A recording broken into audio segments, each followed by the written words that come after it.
சொல்லு. सुखमात्यन्तिकं यत्तत् बुद्धिग्राह्यम् अतीन्द्रियं वेति यत्र न चैवायं स्थितश्चलति तत्त्वतः. சூப்பர், ரொம்ப அழகா சொன்ன. ஒரு தாத்தா பாட்டி ஒரு கிளாப் பண்ற பத்தியா? Thank you. Very nice. சுகம் ஆத்தியந்திகம் யத்தத் புத்தி கிராஹ்யம் அதீந்திரியம் வேத்தி யத்ர ந சைவாயம் ஸ்திதச்சலதி தத்வதः. So இது வரைக்கும் until verse 20 we saw the various ways or methods that Krishna has taught, or method that Krishna is teaching Arjuna slowly how to get into dhyana yoga. And then he is saying, how do you keep your desires or your rising thoughts, these waves of thoughts that are coming, rising, how do you keep them aside and then focus on whatever you're meditating upon? Bring your mind to a single place, could be a single thought, or it could be a single emotion or a single feeling or whatever. Bring it to a single position within you, or just blankness also. Even just closing your eyes, and if you're feeling blank, just be blank. But you'll notice the mind cannot be blank for more than a moment. Immediately a thought will rush in. Right? It's very difficult for the mind to be blank, because it's like they say it's like a motor. Like you turn on the fan and the fan is moving. Fan 5 la potota, you put it on the highest speed, it moves like that. You turn off the fan doesn't stop immediately. It'll keep moving. So it'll be like that. But it'll come to a rest because it's a mechanical device, it comes to a rest. But our mind is not like that. Our mind is constantly moving and we don't know where to switch off. We don't know where to switch off. US, if you go to the US, the buttons are very funny. You'll never know what you're switching off or switching on. You'll press something, you'll think it's turned off, but actually you would have turned it on. அது ஏன் தான் தெரியல, உலகத்தை அந்த இடத்துல மட்டும் எல்லாமே டிஃப்ரெண்டா ரிவர்ஸா இருக்கும். So like that இல்ல இங்கெல்லாம் கூட சில காட்ஜெட்ஸ்ல அப்படி இருக்கு. பட்டன் இருக்கும், அது உள்ள அமுகி இருக்கான்னு தெரியாது, வெளியே நீட்டி இருக்கான்னு தெரியாது. அமுங்கிதான் ஆன் இருக்கு நம்ம மாத்திர இருந்து. Correct. So in the device, for this device that you are, the mind, you don't know where the switch off button is. So you don't know how to turn it off. You don't know where to press what to turn it off. So just quietly sitting and closing your eyes will not do it. Right? Then he gives you methods of doing pranayama. Then you bring your eyes to the bhru madhya, which is the center of your eyebrows. And then you bring your attention to the tip of the nose, or you keep your attention wherever, bring it to a single point, and then bring your attention so that the mind does not wander, or even if thoughts come, you bring that back, your mind back. Just saying, one who does this over time comes to the state of samadhi. Okay, he's said it simply in one line, but there's a whole Patanjali's Ashtanga Yoga that is there behind it.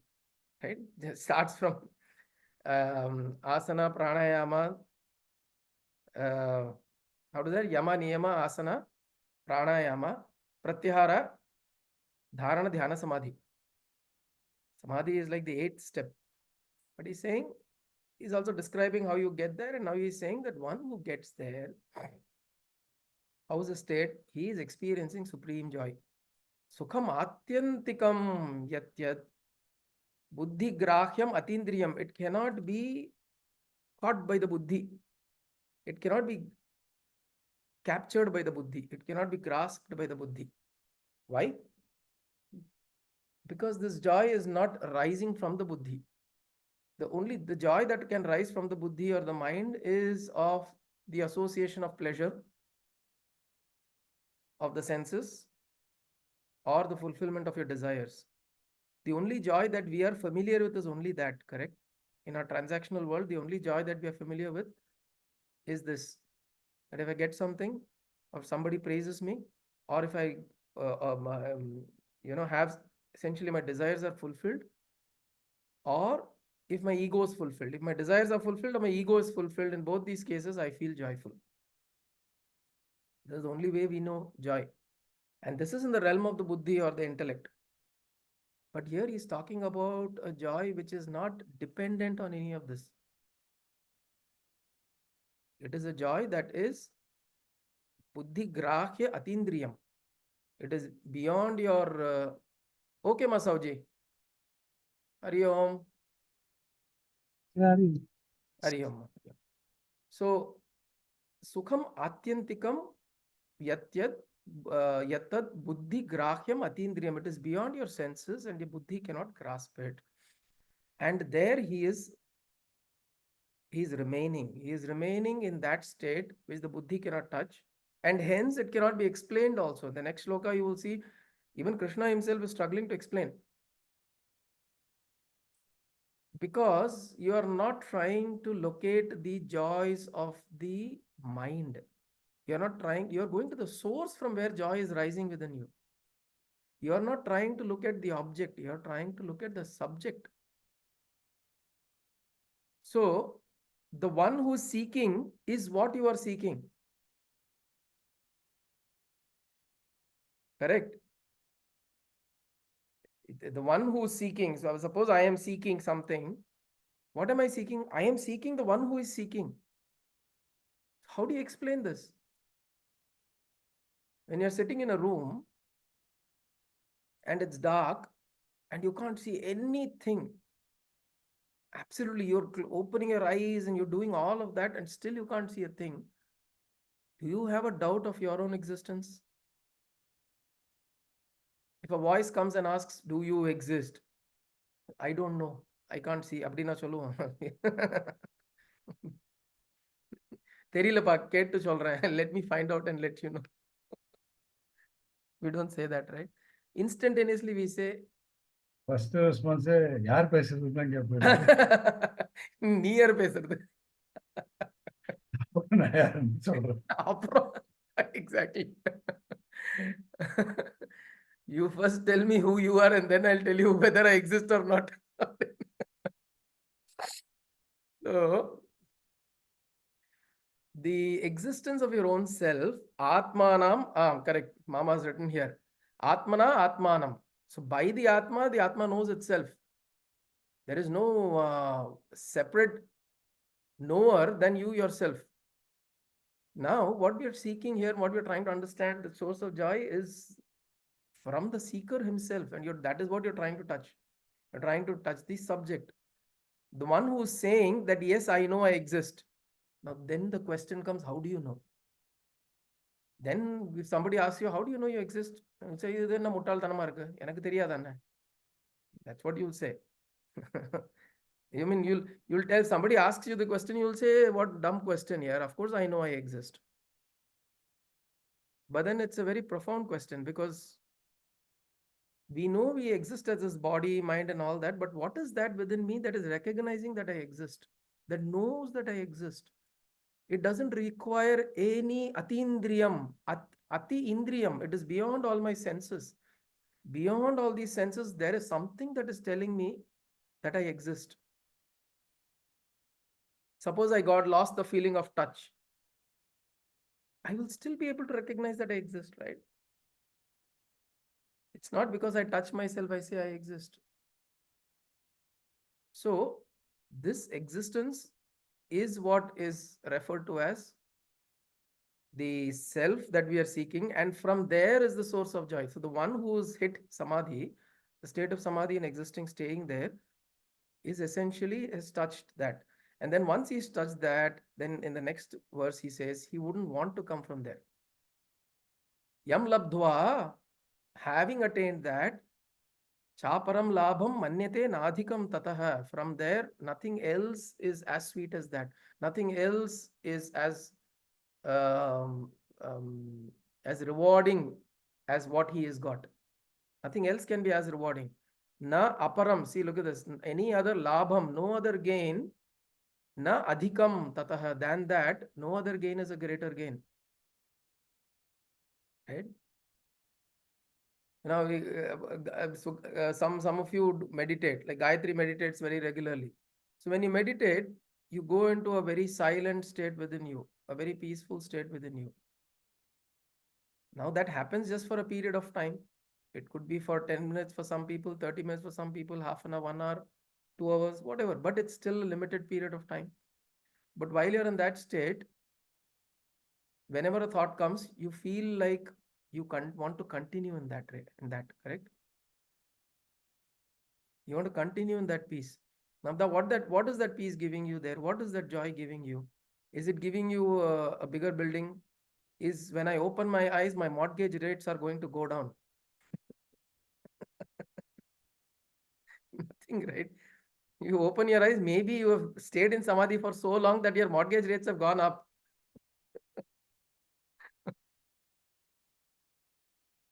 So there's nothing beneficial from a transactional standpoint that you're going to get. But yet there is a joy that you're rejoicing in, you're staying in. We may get it for a small period of time. Some people get it for small periods of time. But if you recall, any time that you have done this meditation, any time that you've done it, you will recall that that is irreplaceable. And you cannot fill that with anything else.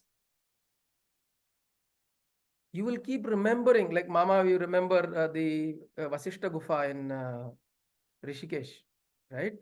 How beautiful that was. The silence and the beauty and the depth of that presence that was there, irreplaceable.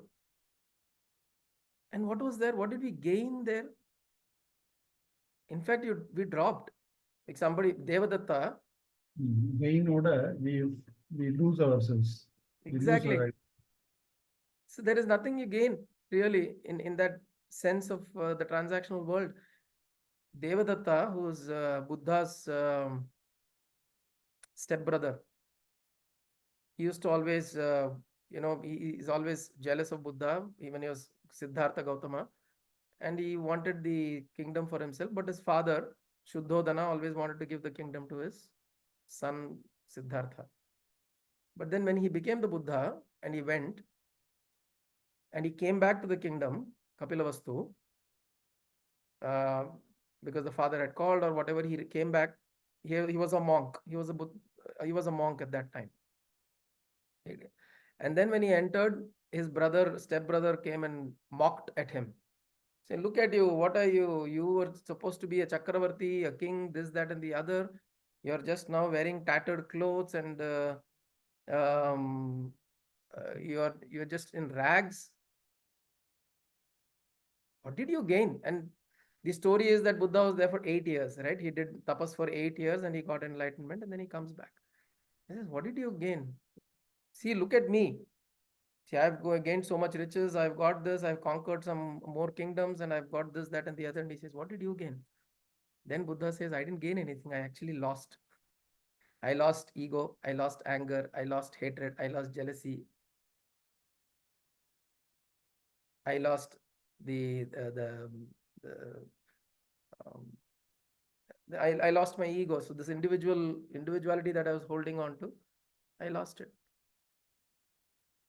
So I am happier than you are. You have gained more, but you've become less happier. You've become more fearful. I've lost fear. This is the other thing Buddha says. I've lost fear. So all of these things I've lost. So by losing these, what do you gain? You gain this immeasurable peace. This peace within you. That is something that cannot be compared with anything. So here he says, Yam labdhva chaparam labham manyate nadhikam tatah. Nothing else can be compared to this. Nothing else can be equated to this. Nothing else feels as tasty as this. Yasmin sthito na dukkhena gurunapi vichalyate. So even the greatest sorrow cannot take away this joy. He is not even shaken. Such a person who's established in this joy, the greatest sorrow cannot disturb him. Which means it's not, he's there in this for a period of time, he's enjoying this blissful moment, and suddenly some sorrowful event happens and he's disturbed. Then that is very limited. So you're still getting beaten up by samsara, beaten up by the worldly things, the worldly events that happen, the transactions. But the one who's established over time doing this, realizing that this is the tasty, this is the one, this is the place I want to be in, the one who's figured that out, the more he stays there, the less he's worried about the disturbances that happen in his life. Like there is a king, Janaka, there is a story. Janaka, Ashtavakra was teaching, and students asked Ashtavakra, why do you hold Janaka as your greatest student?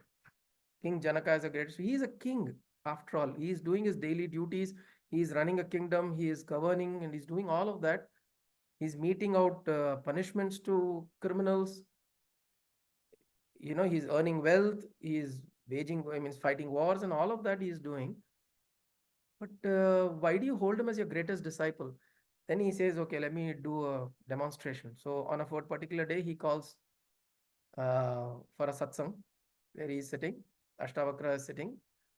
And then Janaka is there, and the other disciples of Janaka, Janaka is there, and the other disciples of sage Ashtavakra are also there. And then suddenly, so then before that, sage Ashtavakra sets up um, a stage play. He calls and tells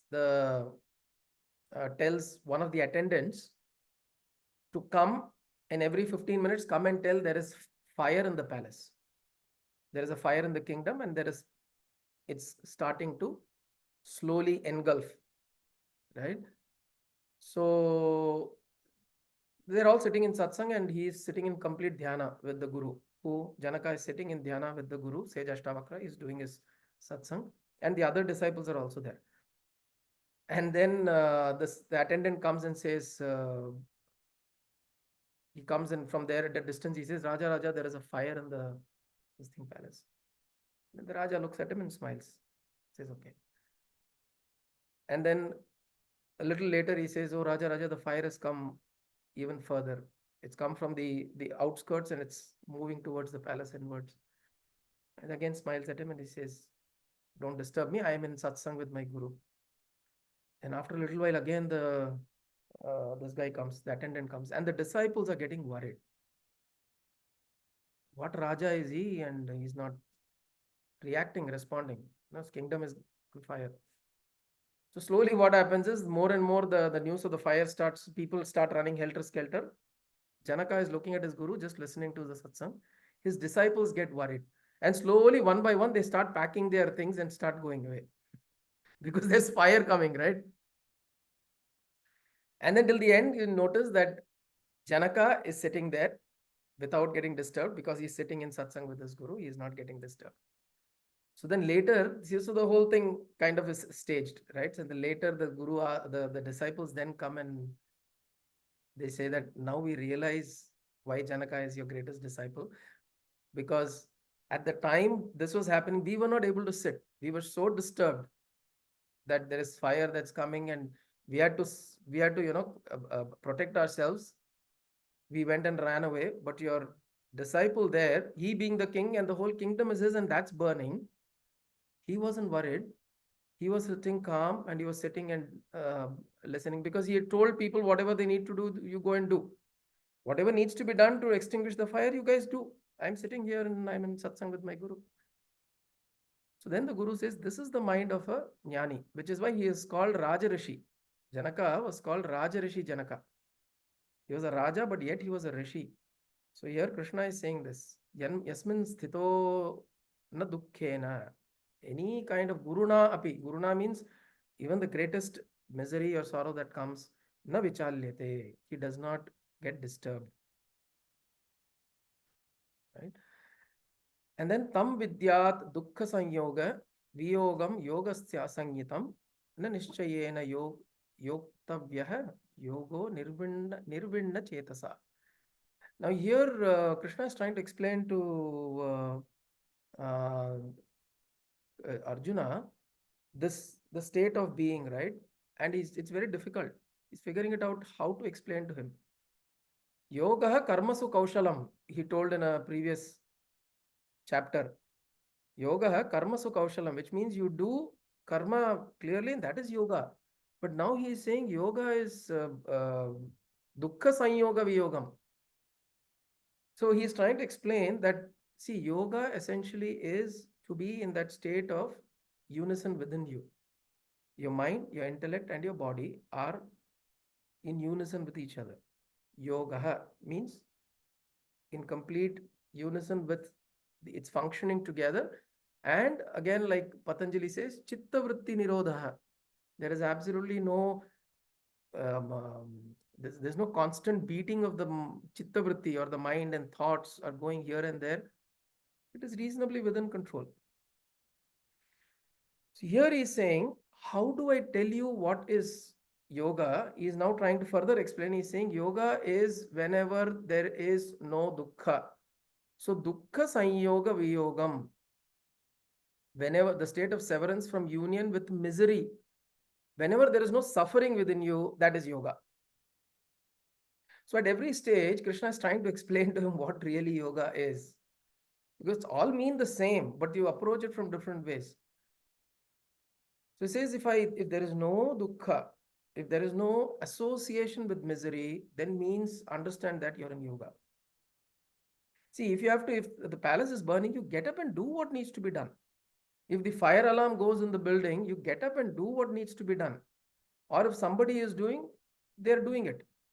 What do? Nothing, right?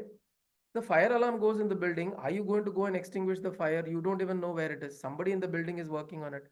But Nambing Okanda, we will start becoming, yo, what has happened? Should I jump from the window? Should I carry my passport? People will go. People first thing they'll go and run and pick up their passports.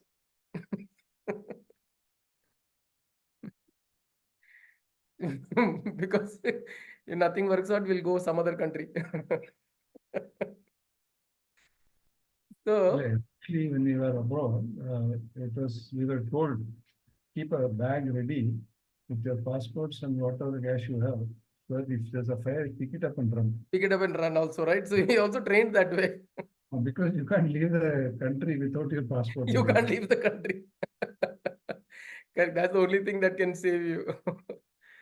So the problem is that people who are doing, and the jokes apart, the important thing is, of course, you do what needs to be done, but then don't get agitated and anxious and worked up. And then essentially what will happen is you'll also lose the intellect to do what you need to do. That will also go away, right? So saying the one who is severing himself, discriminating or differentiating himself from sorrow, that is yoga. So if you know that you're in yoga, means know that you are not associated with dukkha. Because what happens is pain, not suffering. Suffering is what we create. Right? Oh, how do you know, that day something fell on my feet and it's paining so severely. How can I do this, that, and the other? Yes, it fell on your feet. Yes, your feet is having pain. Your body is paining. But suffering is caused by you, right? Oh, because I got hurt, I can't do this, that, and the other. Of course, you can't do this, that, and the other. But then be in a state of complete acceptance. Then there is no suffering.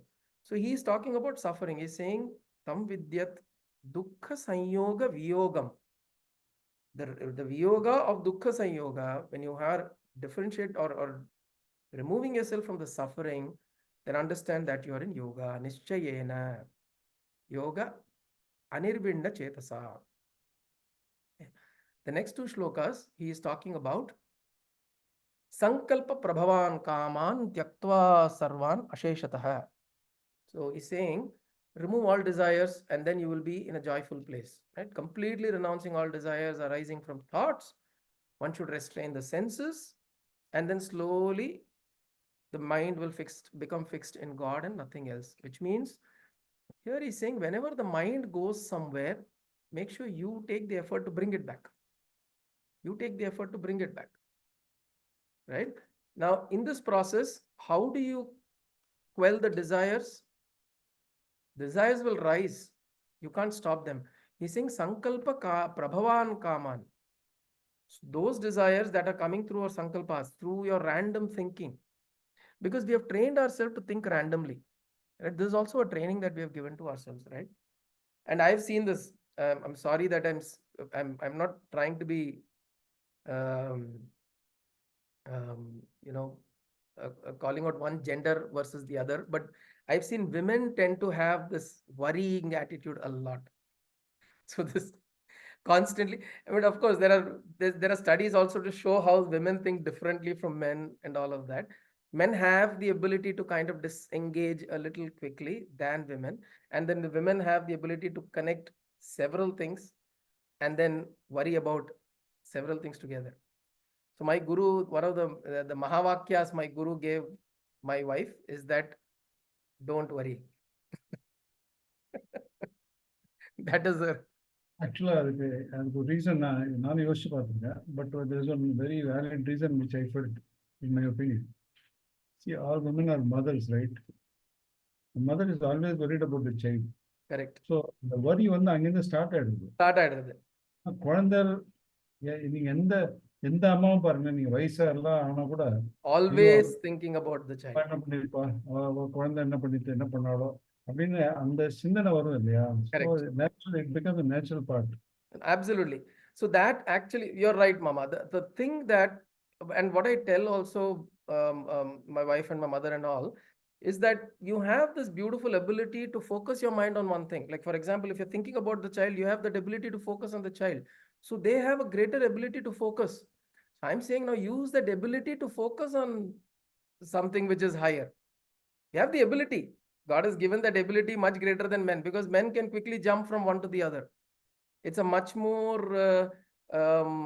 distracted and a fickle mind that men have, right? So that's the thing. We should look at what our strengths are and use that strength in that direction, and everything we should direct it for our well-being and association with the with God or the higher truth, so that so that we are in yoga. Like I said, so that we are completely aligned within ourselves. We are fully aligned within ourselves. This is something that we need to use. Any faculties that we have, how do we put it to use for the right purpose? All faculties that I have, any tools that I have with me, how do I put it for the right purpose? Which is why a lot of people, they say, oh, it's too fidgety. Can't stop doing something. Okay, put him in service. Let him keep doing something which will be useful to somebody else. So, and then, or some people, they would say that, oh, he's too talkative, unable to, keeps talking this, that, and the other. Then maybe teach him the scriptures. Maybe he'll talk scriptures. Teach him Vedas. Teach him, teach him those things that if he's going to keep talking, it will be beneficial to himself and the others. So, whatever that we have as a tool that's available, use that with the intention in mind, with the right intention in mind, which is the highest, understanding the truth, understanding yourself, coming into that yoga within you, right? Sankalpa prabhavan kaman tyaktva sarvan asheshatah manasaivendriya gramam viniyamya samantatah. So by this you try to bring your mind into a certain kind of restraint. And then he says, shanaihi uparamet. And slowly, slowly keep doing this.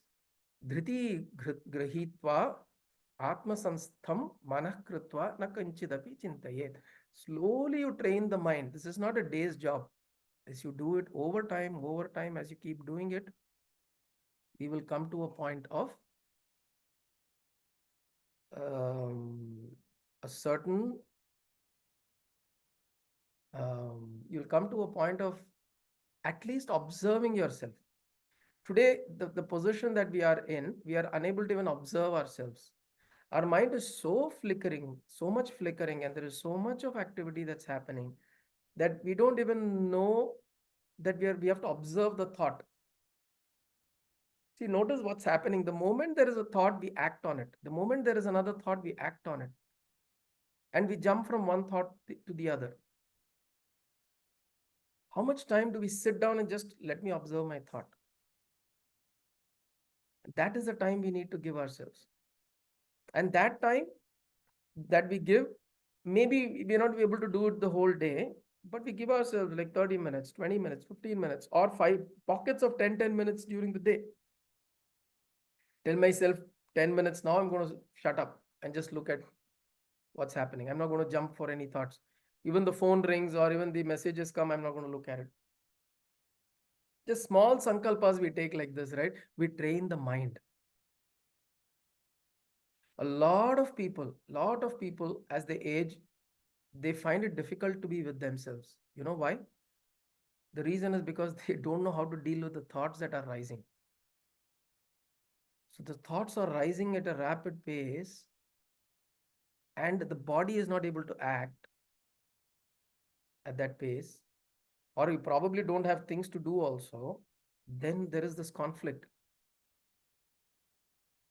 Thoughts are rising, the body is not cooperating or engaging, and then you become anxious, you become agitated, or you become depressed. All of these happen because we have not trained to look at the mind. We have not trained ourselves to tell the mind that right now I'm not going to listen to whatever you're saying, all the nonsense, because I am the master. I am the master. I am going to look at you, all the monkey things that you're going to do, all the monkey stuff you're doing, I'm going to watch you. Do you take the sankalpa? We should do that. And there's a practice we should do during the day, anytime. When the mind is like agitated and all of that, now we just randomly make a decision. It may not have any logic. The mind may say, what are you talking about? Right now, this is the time you have to get up, do this, that. How come you can sit down? Say, no, I am deciding. And this is the way you train the mind. Tell the mind that I am deciding. I am not going to listen to what you're saying. Now, suddenly you will see there is an aspect of the mind which we call buddhi, the mind complex. There is an aspect which is buddhi, which has the discriminative faculty. The more you sharpen that, you will be able to start decoupling from the activity of the mind. This will slowly happen. The more we use the buddhi which is why even Gayatri mantra, when we chant, the prayer is to Surya Bhagavan, Savitar, to enlighten my dhihi, buddhi.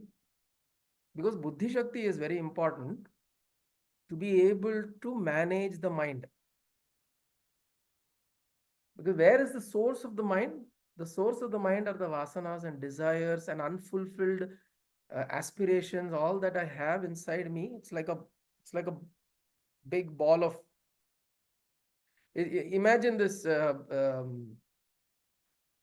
They have this big glass bowls, right, where they put a lot of numbers, a lot of things you write into small chits and put into that. Imagine that is my full lot of desires that I have, and the mind casually each time it will pick up one, open, and try to act on it. That is what the mind is doing all the time. It's going into that bowl, which is inside me only. It'll pick up, it's a desire, it's unfulfilled, or some vasanas, or some impressions that I carry from somewhere. It'll go, pick it from there. Yay, let me go. Because it's fun. That is what the mind is created for this, to go and imagine. We have evolved over millions of years, or at least they say, anthropology says 2 million years ago, the first human beings arrived. So we have developed over time as a species also. Mind has become such a powerful instrument. For what? To imagine, so that we can create. So that is also the power of the mind. But the problem is we imagine more about what will happen to me. Why did I do like this? What will somebody think? Did I do right or wrong? Self-doubt. Then, oh, now I did this. What should I do? Anxiety. All of these. So the mind is used as a very powerful tool, but we use it for these things. Right? It's a very sophisticated instrument, but we end up using it for, it's like there is a beautiful, there is a nice video I remember. One mother in the kitchen, she takes out the cutting board and starts cutting. It's a black cutting board, and she starts cutting on the on the cutting board. And the daughter comes and frantically searching. His mother says, "What happened? What are you searching?" She's cutting. "What are you searching?" "No, I don't know. My iPad is missing somewhere. My iPad is missing."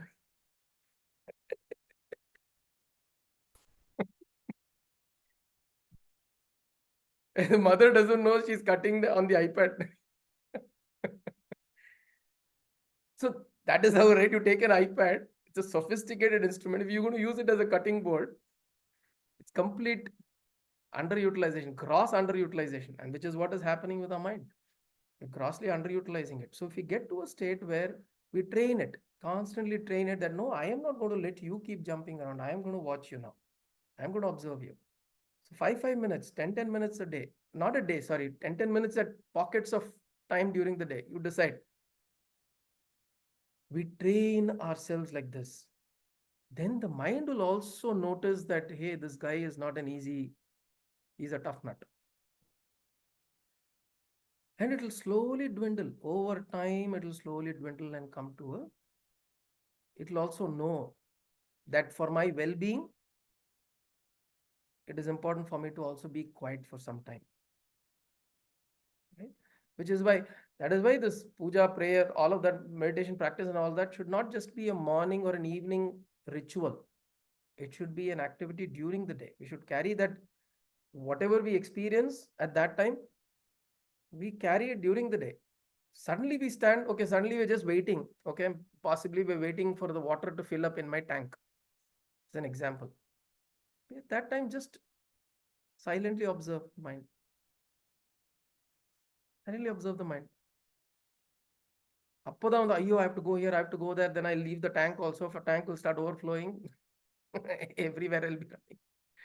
So at that time, observe the mind, just be quiet, look at what is happening. So use these pockets whenever there are, you will get a lot of pockets. Unnulla toilet also.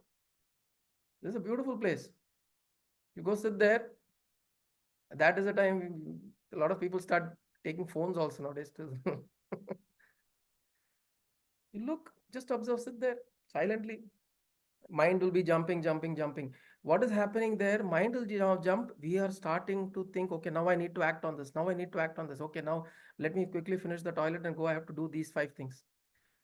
No, at that time, let's just look at the mind and say, I'm just going to look at you. I'm not going to look at your jumping around. Training. ஒரு interesting exercise Guruji. கொஞ்ச நாளாக என்ன பண்ணிட்டு இருக்கேன், நீங்கள் சொன்ன இடத்துல போனோம்னா I start something thinking at random. And the thought goes on, it keeps jumping. It doesn't go in a straight line. It jumps here, there, there. Finally, at one point, I stop and think, what was the source? From where did I start jumping? And I was able to slowly try to pinpoint that place. Okay, in the thought lens, I in the other pona. Very nice. So, that is a nice exercise. Yeah, we are able to trace from where I am jumping. Normally, only தெரியாது நம்ம உட்கார்ந்தோம்னா அப்படியே போயிட்டே இருப்போம். Correct. It will very true. I think this is also a nice exercise to trace back your thoughts, because you see, anything that we do consciously is a good exercise for the mind. Consciously, because the mind is, in a way, we are unconscious of the thoughts and desires that are coming in the mind. We are like this puppy dog, right? Something you throw at it, it'll jump. Something you throw at it, it'll jump. That's the way we are. But if we just look at it, then it will be a very, very interesting exercise, a very interesting revelation also. Each time you will find very different funny things about the mind. Very interesting things you'll find about the mind. It's your own self-discovery. And also there'll be times that, you'll realize, hey, now it's quiet. Sattam podama irukke appadine. Right? That is also, you'll find those states also. Suddenly the mind it's not throwing any tantrums. All of these things are there. But important thing, very, very important, which we have never been taught from school, is to look at the mind and work with it. which is using the tool without knowing what that tool is. It's like, okay, now come, I'll give you a knife, start, go cut. So I give you a kitchen knife and I'll go cut the wood from the forest. How will you do? You don't understand the tools. You don't understand how you're going to use it. You don't understand what are the possibilities of the tool that has been offered to you. Right? So that is what he's saying. Shanaihi uparamet. Slowly, slowly, buddhya dhriti grihitva atma sanstham manah krutva na kinchidapi chintayet. So slowly you get to that point where thoughts don't rise so rapidly and you come to a certain state of stillness. Okay. So what we'll do is, we've got about 7-8 minutes. We'll chant the next few shlokas, 5 shlokas, and we'll pause today. Okay. And then we'll pick up next week. Let me just stop the recording here.